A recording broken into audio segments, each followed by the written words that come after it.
నెల్లూరు జిల్లా ఏఎస్పేట పోలీస్ స్టేషన్లో మహిళ అస్వస్థతకు గురైంది. విచారణ పేరుతో పోలీసులు వేధించడంతో శ్రీలక్ష్మి అనే మహిళ తీవ్ర మనోవేదనకు గురై పోలీస్ స్టేషన్లో కుప్పకూలిపోయింది.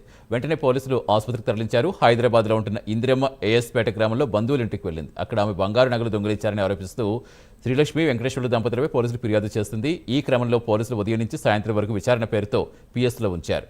దీంతో తీవ్ర మానసిక ఒత్తిడికి గురైన శ్రీలక్ష్మి పోలీస్ స్టేషన్లోనే కుప్పకూలిపోయింది.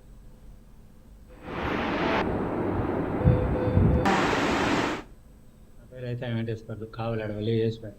10:30 ఆ వ్యక్తి మాకు తెలిసిన బంధువు వచ్చింది సార్. వచ్చి మా సరిలో ఆడ మనిషి వచ్చిందని తలుపు తీసి పండబెట్టుకుంది సార్. పొద్దున్న లేచాలకు బంగారం పోయిందని మా మీద ఆపే ఫస్ట్ ఆడపోయింది. 10:30 వచ్చింది చూడు. అక్కడేమన్నా మర్చిపోయి వచ్చినా నన్నే తీసుకోపోయి అక్కడ ఇతులు ఆడుకుని వచ్చింది సార్.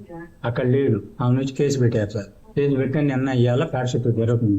ఎస్ఐ అన్నాడు, మీరన్నీ వాళ్ళు అంటున్నారమ్మా, ఈ సంగతి ఏంటంటే సార్ నేను తీయలేదు సార్. అదే మేము కేసు పెట్టి ఫైల్ చేయాల్సి వస్తుందమ్మా, చూసుకోండి అని సార్. మీరు ఏం చేసినా మేము అంతే సార్ అన్న. ఇవాళ బెల్లంలో ఎంపండి సార్. మధ్యాహ్నానికి ఆమెకి ఇది 2వ తడవ సార్ రావటం.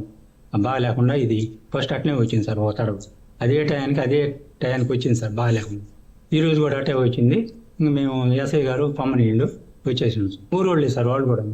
ఆమె వాళ్ళు హైదరాబాద్లో ఉంటారు సార్. ఆమె పేరు ఇందిరమ్మ సార్. మాకేం లేదు సార్, రిలేషన్ గొడవలు లేవు.